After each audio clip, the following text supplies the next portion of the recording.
careful human," she purred without turning. "Think that again, and I'll make sure the whole village knows what you imagine doing with my tale."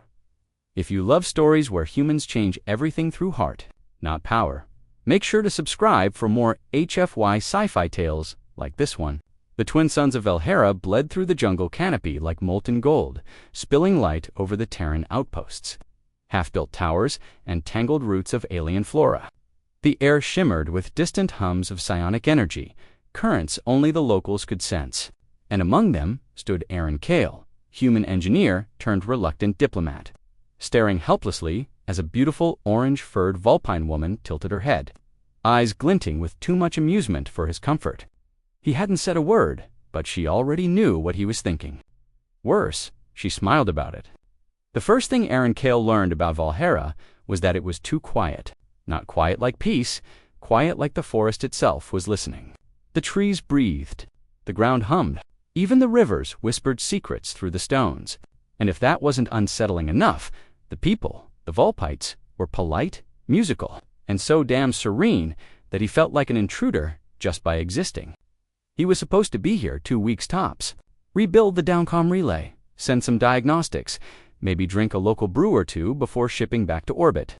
Simple job, except no one told him his assigned liaison would be a mind-reading foxwoman with eyes like molten amber and a habit of smiling right before embarrassing him. Vila greeted him the first morning at the edge of the settlement, wearing a woven wrap of silken vines and armor bits shaped like petals. Her fur glowed faintly in the sunrise, orange fading into gold at the tips. "You are the human engineer." "Yes, the one who thinks too much about how strange my ears look." Aaron nearly choked on his breath. "I what? I didn't say." "You didn't have to," she said sweetly, tapping her temple. "I hear more than words." And just like that, every ounce of Terran professionalism evaporated into humid air. The following days were chaos wrapped in awkwardness. He tried not to think. She kept hearing him think. When he focused on work, she leaned over his shoulder, her scent like citrus and wild flowers, purring soft laughter as she accidentally commented on his internal monologue. "You wonder if I brush my tail every morning? You're very loud in here, Aaron Kale. No, I won't let you pet it." Yet he tried to keep his distance, burying himself in circuits and hollow tools, but she had this habit of hovering nearby, listening, learning, and occasionally making him question his sanity. What unsettled him most wasn't that she could read his thoughts. It was that she answered them. When he thought, "Does she ever stop smiling?" she smirked. When he thought, "She's infuriatingly gorgeous." Her ears twitched, and her tail flicked once, dangerously pleased. After 3 days, he was convinced that Valheran's psychic etiquette classes should be mandatory for humans. Their work sites sat at the forest edge, where vines wrapped themselves around old metal spires and the soil pulsed faintly with bioelectric light. VA explained it was sacred ground. Something about the weave, the invisible current of thought linking all living things. "Not all of us hear it," she said one evening, crouching beside him as he recalibrated a power node. "But I was trained young. I listen to hearts, not just minds." He looked up at her, sweat streaking his brow. "That's terrifying." Her grin widened. "Only if you have something to hide. Everyone's got something to hide. Then your world must be very noisy." Her tone wasn't mocking that time. It was curious, thoughtful. He caught himself staring longer than he should have, and she caught the thought before he could blink. "Yes," she murmured, not meeting his gaze. "You are correct. I am different, even for my people." Something softened between them that evening, something that lingered when they laughed later over her attempts to understand Terran jokes. When he explained sarcasm, she blinked and said, "So, you say the opposite of what you mean to make someone smile." "Strange, but kind." Aaron smirked. "You'd be dangerous with sarcasm." "I am already dangerous," she said with perfect deadpan timing, then added, "Was that sarcasm?" He laughed, and she smiled, and the silence between them afterward felt almost warm. That night, lying in his small, prefabricated bunk, Aaron stared up at the humming ceiling, trying not to think about her, her voice, her tail, the way she looked when light caught her fur like fire through glass. Of course, trying not to think about someone when they can hear you think about them is a special kind of torture. Her voice slipped faintly through his mind, then teasing but soft. "You humans make so much noise even in your sleep." He sat upright, nearly smacking his head. Va, a chuckle echoed like a whisper of wind through his thoughts. Sleep, Aaron Kale. I'm not in your room yet, and somewhere in the dark. Her laughter lingered long after she was gone. Aaron woke the next morning, determined to win one battle, just one, against the telepathic foxwoman who turned his entire mission into a psychological endurance test. He brewed his ration coffee, strapped on his tool harness, and promised himself he'd think of nothing. Nothing at all. Blank, empty mind. He repeated it like a mantra as he approached the worksite where Vio waited, tail curling lazily behind her like a metronome of mischief. Good morning, human, she greeted that lilt in her voice, like she already knew what flavor of defeat he brought today. Morning, he said, face neutral, thoughts locked down tighter than a sealed airlock. She tilted her head, amber eyes narrowing slightly. Then she laughed, a soft, bell-like sound that made his stomach twist. You're doing that thing again. What thing? The thing where you shout, I'm not thinking about you, over and over inside your skull. He groaned, dragging a hand down his face. You're impossible. I'm gifted, she corrected proudly. Gifted, cursed semantics. Vela smirked, crouching beside the relay terminal. I can stop listening if you prefer. Oh, please do. Very well, she said sweetly. And then, a few minutes later, right as he was adjusting the frequency tuner, she murmured, You know your face looks amusingly serious when you're concentrating. Aaron froze, mid-turn of the wrench. You said you weren't listening. I lied, she said, and flashed a grin that could have powered the entire comm tower. By noon, he'd abandoned all hope of inner peace. Every errant thought betrayed him. The frustration, the curiosity, the admiration he tried to bury. She heard it all, answered some of it, and teased him for the rest. When he cursed under his breath after dropping a tool, her voice brushed the edge of his thoughts. You humans swear so much, it's like punctuation. When he admired the way her fur shimmered in the sunlight, purely out of aesthetic appreciation, of course, she flicked her ear and said, Thank you, and yes, I do groom it daily. It was maddening. By mid-afternoon, they were kneeling shoulder to shoulder in the dust, rerouting a tangled mess of crystalline cables that pulsed faintly with psychic resonance. Vio hummed under her breath as she worked, some vulpine tune that resonated faintly in his chest, rhythmic and strangely comforting. You hum when you're nervous, he said, trying to distract himself. You imagine things when you're flustered, she shot back without missing a beat. He nearly yanked the cable wrong. I do not. Her tail brushed his arm in mock innocence. Oh, you absolutely do. It's adorable, Aaron exhaled sharply. You know where I come from. Reading someone's mind without permission is, what's the word? Illegal. Where I come from, Ba replied, standing to stretch. Broadcasting your every emotional hiccup into the air, like a radio beacon, is considered an invitation. Her eyes sparkled as she leaned closer. You, Aaron Kale, are the loudest mind I've ever met. I'm flattered, he muttered dryly. You should be, she said with mock sincerity. Most humans I've met think in dull colors, duty, logic, survival. But you, she paused, her gaze softening. You think in stories. You imagine what could be. It's warm. That stopped him. There was no teasing in her tone now, just quiet wonder and a sincerity that cut through the humor like sunlight through mist. He managed a small smile. That's either the nicest insult I've ever heard, or the weirdest compliment. Viola tilted her head, ears twitching. It's both. They worked in companionable silence after that. Her presence no longer a constant distraction, but something steadier, easier. Every so often, she'd hum again, and he'd find himself humming back. The melody strange, but soothing. When dusk came, they shared rations beneath the comm tower's scaffolding. She asked him about Earth, its single sun, its rains, the scent of cities. He asked her about the weave, the network of thoughts that bound her kind. It's like breathing, she said softly, eyes glowing faintly in the twilight. But mine reaches farther too far. Most fear it. You don't. Maybe because I've got nothing to hide, he said, then added under his breath, except the part where you drive me insane. She smirked. I heard that. I know. A flicker of laughter passed between them, shared and unspoken. As the stars ignited above Valhalla, Aaron realized he didn't mind her hearing him anymore. What scared him wasn't that she could listen. It was that he wanted her to. The village lights shimmered like fireflies trapped in glass, each crystal lantern pulsing with faint psychic hums that vibrated through the air. Aaron had finished his work early, hands coated in dust and satisfaction, when Vela appeared beside him, holding 2 carved cups that smelled faintly of honey and static. "Celebration," she declared. The relay hums again. "Sometimes it feels like drowning in everyone else's dreams." Her voice had softened, stripped of teasing. He watched her tail lower, brushing against the soil like an anchor. "Sounds lonely," he said quietly. "It is." She smiled faintly. "But not when you're nearby.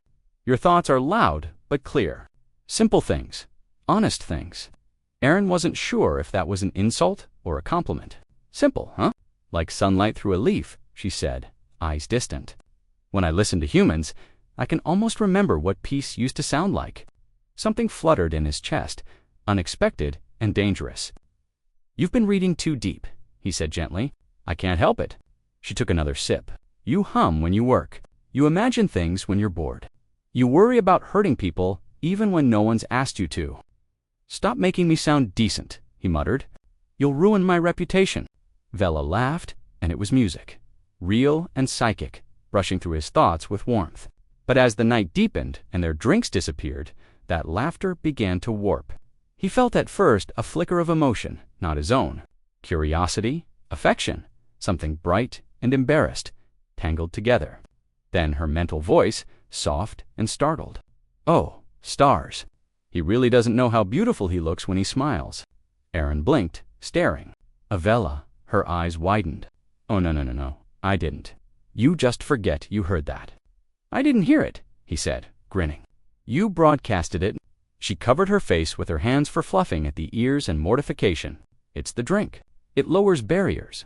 I didn't mean—" He leaned in a little. "Didn't mean to call me beautiful." Her tail thumped the ground once hard. "Human, yes. Stop enjoying this." He laughed, holding up his hands. "I can't help it. This is revenge for every time you read my brain when I was trying not to think about you." Va peeked between her fingers, glaring though the glow beneath her fur betrayed a smile. "You're impossible." "Gifted," he said, echoing her line from before. Her laughter cracked, genuine and bright. They stayed like that a while, teasing and laughing, until the stars swam. At some point, her tail brushed against his knee. Not by accident this time, and neither of them pulled away. When the music from the village quieted, the world felt wrapped in stillness. Aaron caught her gaze, saw a warmth there that hadn't been there before. Something unspoken, but shared. "I didn't mean to hear your thoughts either," he murmured. "I know," she said, "but I didn't mind." They sat together until the lanterns dimmed, the night humming softly between their minds, and though either spoke again, both knew something subtle had shifted. The teasing now carried tenderness, and the silence was no longer empty. The next morning, the calm of Valhalla cracked. Aaron woke to the sound of shouts echoing across the village square. Sharp, frightened tones cutting through the usual melodic hum. When he stumbled outside, half-dressed and wholly confused, he found the air flickering with faint psychic distortion, shimmering like heat haze. The calm relay tower they'd repaired last week pulsed erratically, threads of blue-white light crawling up its sides. The ground trembled faintly underfoot. Nearby, vulpines clutched their heads, murmuring in pain. And in the center of it all, Vio stood still as a statue, eyes glowing too bright for ruffling in waves, her tail thrashing like a live wire. Vioa Aaron shouted, running to her. She didn't respond. The closer he got, the more the air itself seemed to hum with stray thoughts. Fear, confusion, memories, voices overlapping into an incomprehensible roar. It wasn't sound. It was mindstorm. He grabbed her shoulders, ignoring the static sting that raced up his arms.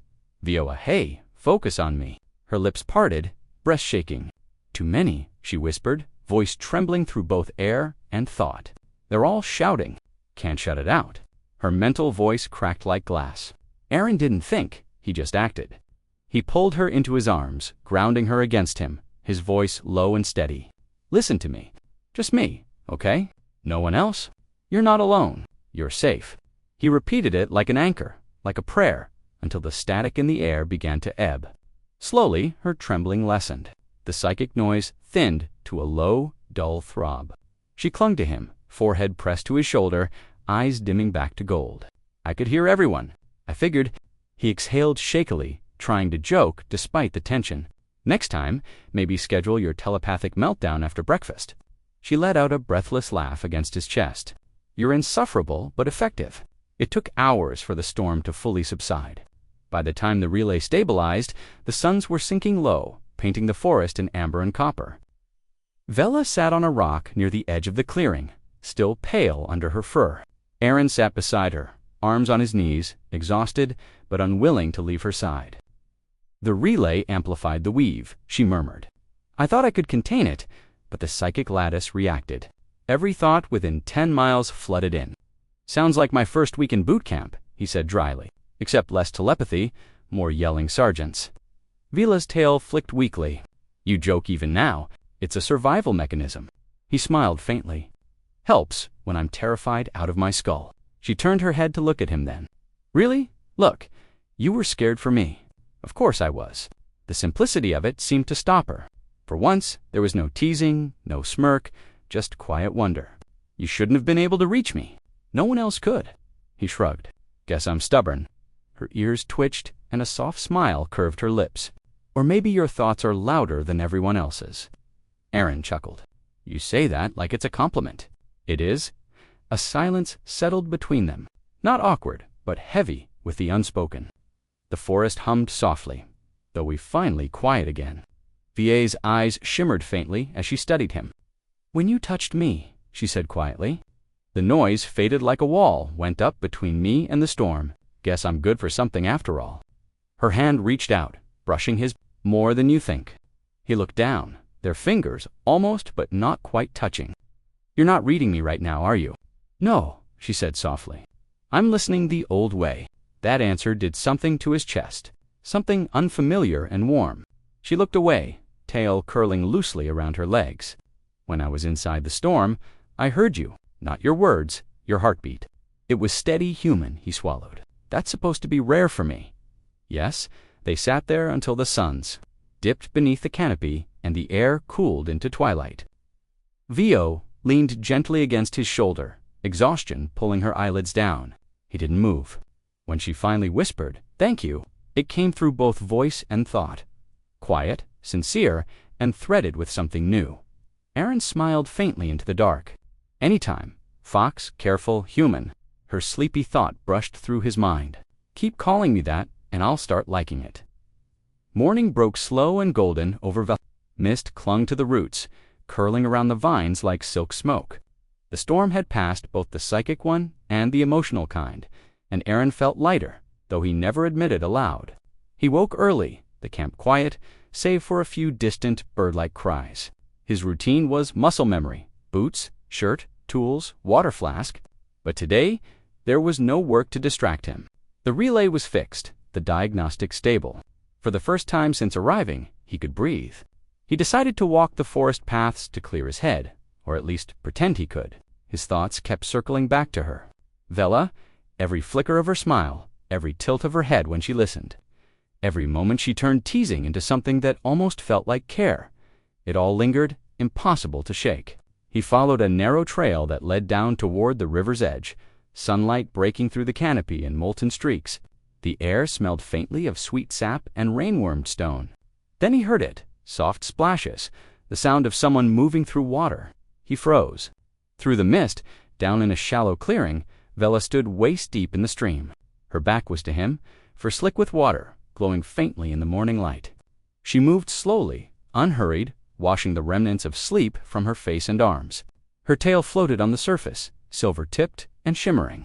He should have turned around. He knew he should, but his mind didn't listen. She's beautiful. The thought arrived uninvited, quiet, reverent, painfully honest.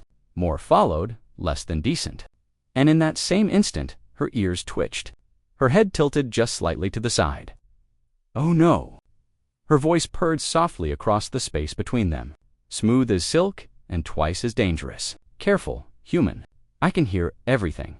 Aaron froze solid. Hard thudding like a dropped wrench. VO, she half turned just enough for him to see the curve of her grin. The gleam in her eyes. You humans have such vivid imaginations. I wasn't. Well, I was, but not. Look, you shouldn't. Oh, please, she teased, stepping closer to the shore. You think you can control thoughts? Yours are louder than thunder. He groaned into his hands. I swear you're going to kill me. Not yet, she said, laughter threading through her voice. I rather enjoy this game. Her tail flicked water his way as she stepped out of the stream, droplets running down her fur and catching the light like glass. He forced himself to stare at the trees, at the ground anywhere but her. But his brain, traitorous as ever, offered another thought anyway. She's going to tease me about this forever. Oh, she said sweetly. You have no idea how long I can tease. He laughed then, helpless, half mortified, half delighted. You're cruel. Curious, she corrected, drawing closer. I never understood human attraction before. It's all noise and color and honest that threw him off balance. He glanced at her, meeting her eyes for the first time since she'd caught him. They weren't mocking now. They glowed with warmth, faint and uncertain. I'm not proud of what I was thinking, he said quietly. You were admiring, she countered. There's no shame in beauty being seen. He hesitated. And you don't mind? Viola tilted her head, smile softening. If I did, would I be standing this close? He hadn't noticed. She'd closed the distance between them, water still glistening in her fur, her tail curling around behind her like a living ribbon. Her presence filled the space between breaths. Va? Yes, human. I just don't want you to think I'm some kind of beast, she murmured. Funny. That's what I thought humans were before I met you. He blinked. You did. She nodded. Loud, crude, arrogant. But your thoughts? She placed 2 fingers gently against his temple. They're kind. Clumsy sometimes, but kind. His pulse hammered. You really can hear everything, can't you? Everything you try not to say, she whispered. Everything you wish you could. For a heartbeat, the world narrowed to the warmth of her touch, the faint hum between their minds. Then she pulled back just slightly, eyes playful again. And for the record, you're not the only one who has those thoughts. He blinked. Wait, what? Her grin turned sly. Oh, don't look so shocked. You're rather nice to look at, too. Human. Before he could reply, she brushed past him, tails swishing against his side in a deliberate flick that left his thoughts scrambled and her laughter echoing through them both. Come on, she said, glancing over her shoulder. If you keep thinking like that, I'll never get any work done today. He exhaled, dragging a hand down his face, half laughing, half dazed. You're impossible, GED, she said again. And this time, he didn't argue. As they walked back toward camp, she reached out, her tail brushing against his hand. Not by accident, not this time. And though she said nothing, her thoughts brushed faintly against his. You're not the only one who's curious, human. And for once, he didn't try to hide a single thought that followed.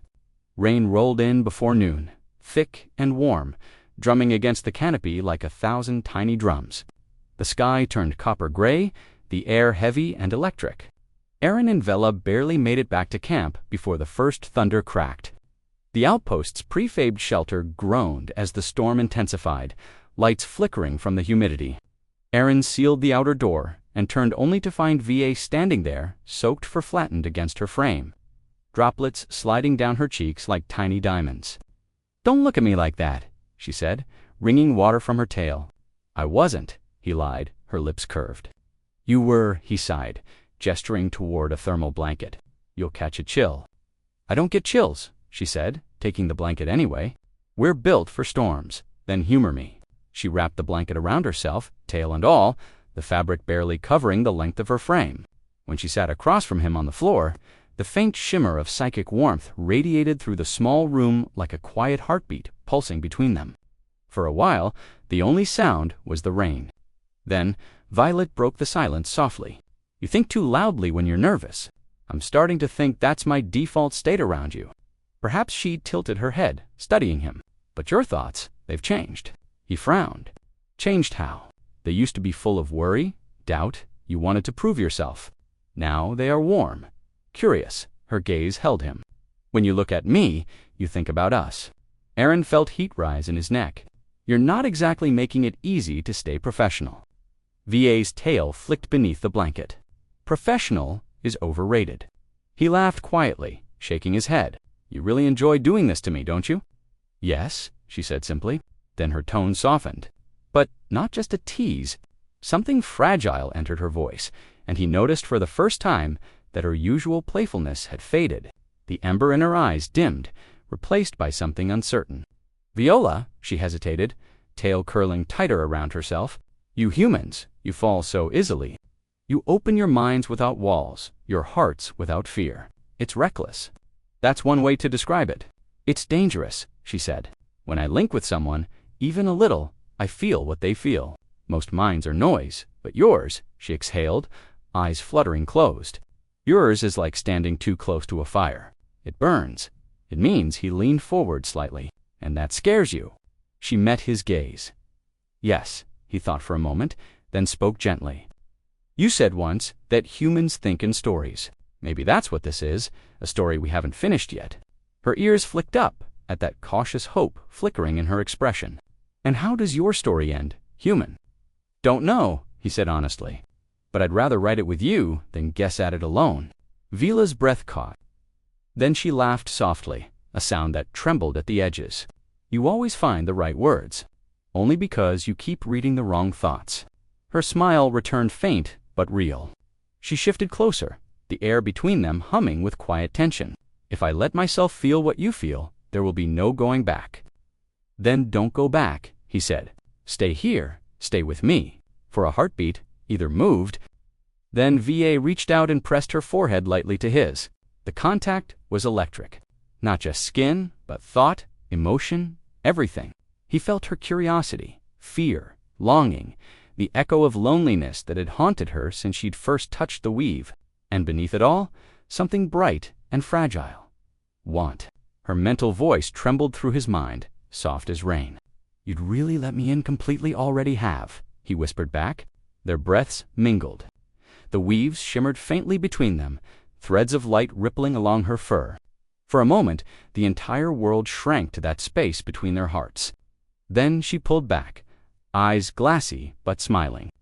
"Careful human," she murmured, voice husky. "I might start believing you." "You should," he said. Her tail brushed his legs, slow, deliberate. "Maybe I already do." The storm outside raged louder, wind howling through the trees, but neither of them moved. Aaron could feel her emotions threading into his tentative and real-to minds, touching without barriers for the first time. And as the thunder rolled overhead, Vio whispered, not through thought this time, but aloud, her voice small but sure. "You're dangerous too, Aaron Kale."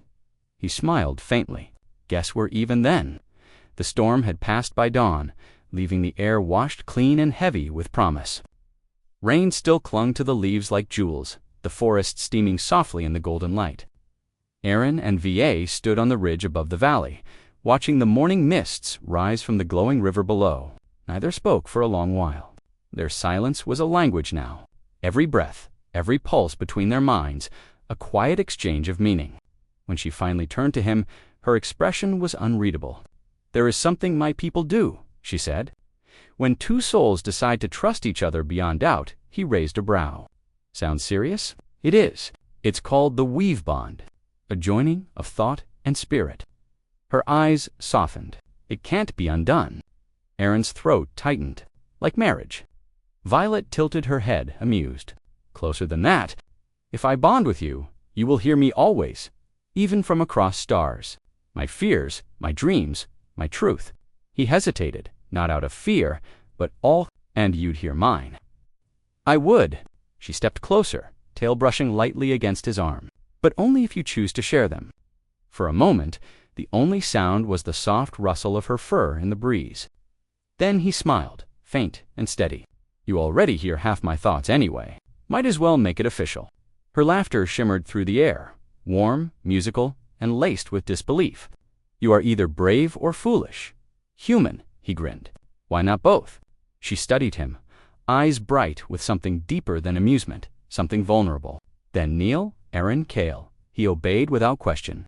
VA, when it faded, the air settled, and everything seemed quieter except the faint hum inside his chest.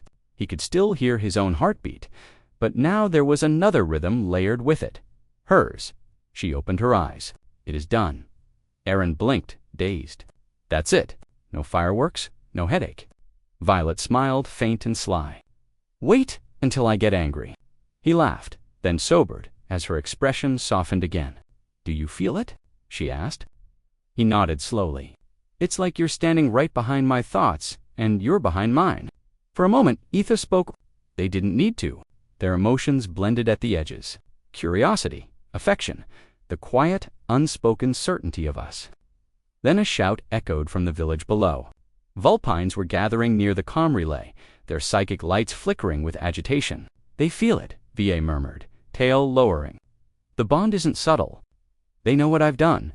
Is that bad? For them, perhaps. She turned to him, eyes glowing steady. For me? No. He hesitated.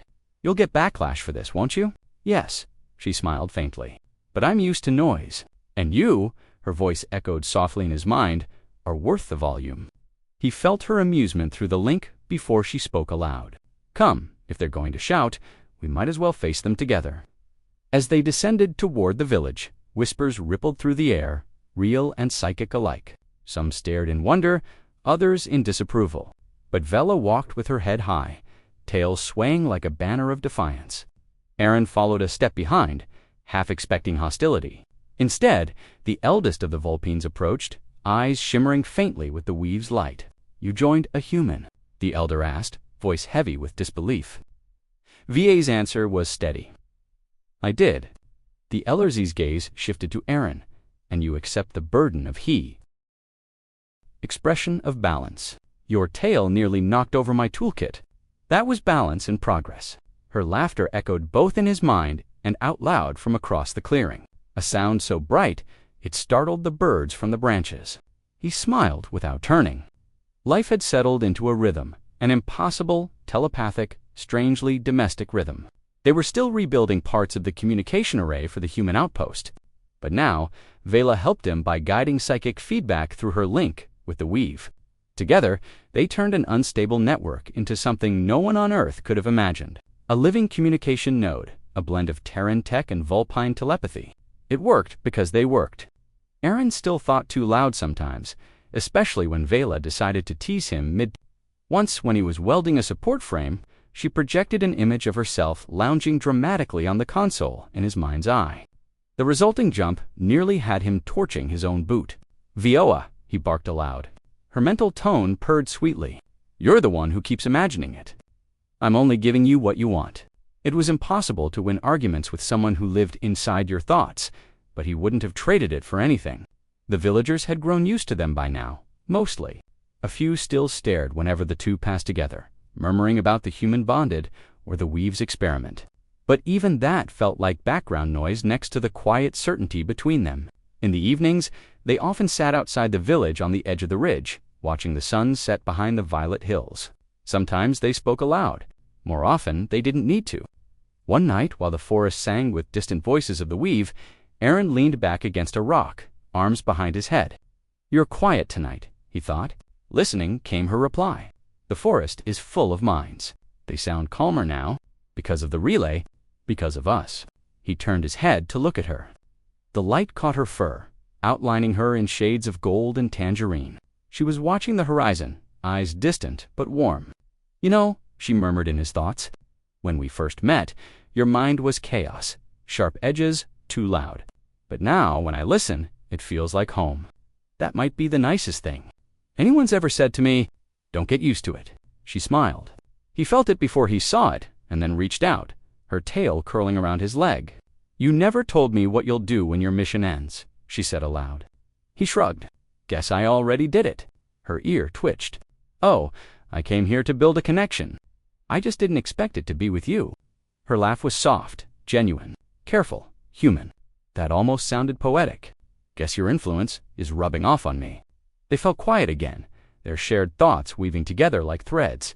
He felt her curiosity drift across his mind, gentle as the breeze. Do humans really believe love is blind? Not blind, he replied. Just stubborn enough to ignore what's supposed to be impossible. Her eyes glimmered. Then perhaps we are very human after all. Later that night, when the stars bled silver through the canopy, Vela lay beside him in the grass, her tail draped over his leg like a living blanket. Through the bond, he could feel her drifting thoughts, half dreams of light and laughter, of him trying to build a bridge from metal and her weaving one from memory. He whispered quietly, unsure if he spoke or thought it. You're still listening, aren't you? Always, she murmured, in both voice and mind, but not to pry to stay close. He smiled. Guess that's what humans call love. Her thoughts curled around his like warmth from a hearth. Then, I love the way your thoughts sound when you stop trying to hide them. He laughed softly. That's cheating. No, she said. That's honesty. They lay there until dawn, until the forest lit up again with color and life. The future was uncertain. Missions ended. World shifted. Politics above them would question what they'd done. But none of that mattered right then. Two beings, one of fur and fire, one of metal and will, had found something that crossed every kind of distance. And somewhere deep within the shared silence of their minds, she whispered one last thought before sleep claimed them both. Your world taught me how to listen. Mine taught you how to feel.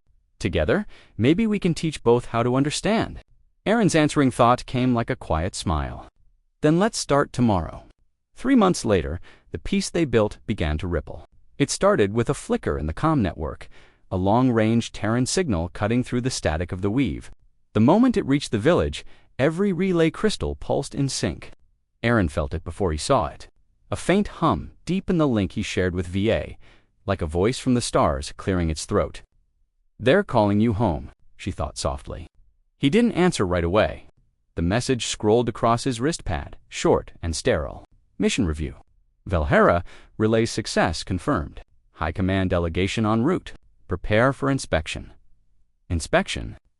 VO was silent for a long moment before she said aloud. They'll notice. Yeah, they'll feel it. Yeah, he said, again quieter. She turned away, ears low. They'll unmake what we've built. Humans fear what they can't categorize. He reached out and caught her hand, fingers brushing the soft fur of her wrists. Not all humans. Her golden eyes met his. Maybe not, but they won't understand this. He wanted to argue, but deep down, he knew she was right. A human telepathically linked to an alien shaman wasn't a love story to the diplomats. It was a political hazard. The following days were full of restless activity. The villagers repaired the landing plateau. Aaron double-checked every calibration on the relay array. Viola moved like a ghost through the worksite. Quiet, but alert. They didn't speak of the bond much. It was always there, humming faintly between them. But both could feel the tension tightening like a wire. On the morning the ships arrived, the sky burned silver.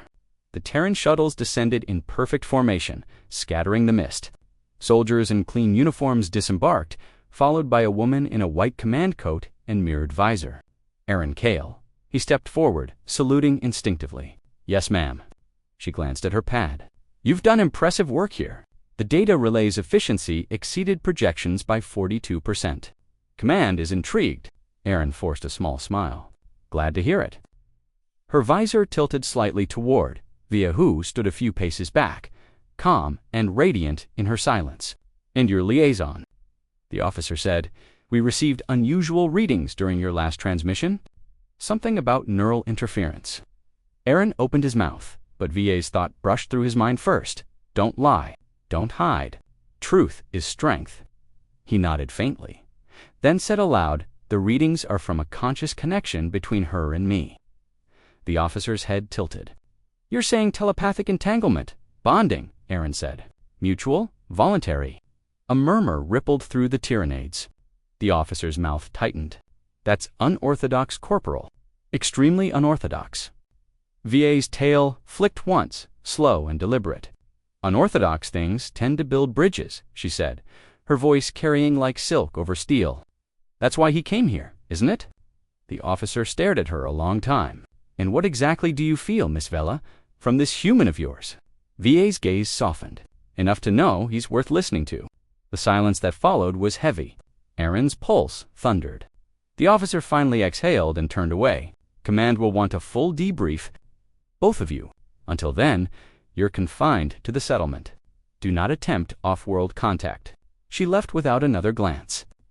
That night, under the twin moons, Aaron and VO sat outside their hut, the jungle whispering around them. So, he thought, house arrest. At least, it's a lovely prison. He smiled, but the humor faded quickly. They'll dissect this, try to understand it, regulate it, maybe even erase it. Va turned her head, the silver in her fur catching the moonlight. Then we'll show them it's real. The weave connects every thinking mind. It was never meant to divide. And if they order me to leave, then I'll follow, she said simply. I am part of your signal now. The sincerity in her thought hit him like gravity. You'd leave your world? She smiled faintly. My world already found me again in you. He pulled her closer without thinking, arms around her waist, her tail curling instinctively around him in return. The warmth between them thrummed through the bond, no longer two voices, but one harmony carried on different notes. A few days later, the Terran delegation made camp near the forest edge, their instruments pulsing with sterile light. They took readings, samples, endless data. Aaron cooperated. Vela endured, but each night he felt the quiet strength of her presence settle over him like a protective thought. Then one evening, as the humans prepared to transmit their findings back to orbit, VA turned to him and whispered, "They'll never understand the numbers until they feel them." He frowned. "What do you mean?" She took his hand. "Link with me. Show them." The idea hit him like a spark. Dangerous, brilliant, perfectly her. When the final diagnostic pulse went out across the network, VO reached into the weave, pulling the relay open like a window. For a heartbeat, every human within range caught a whisper. An echo of her thoughts twining with his compassion, curiosity, joy, the raw, unfiltered pulse of shared understanding. It lasted only a moment before the relay dimmed again. But when it did, the Terran officer stared at them in stunned silence. Aaron broke it first. "That's what it feels like," he said quietly. "That's what we built." The officer said nothing for a long time, then finally nodded once. "You might have just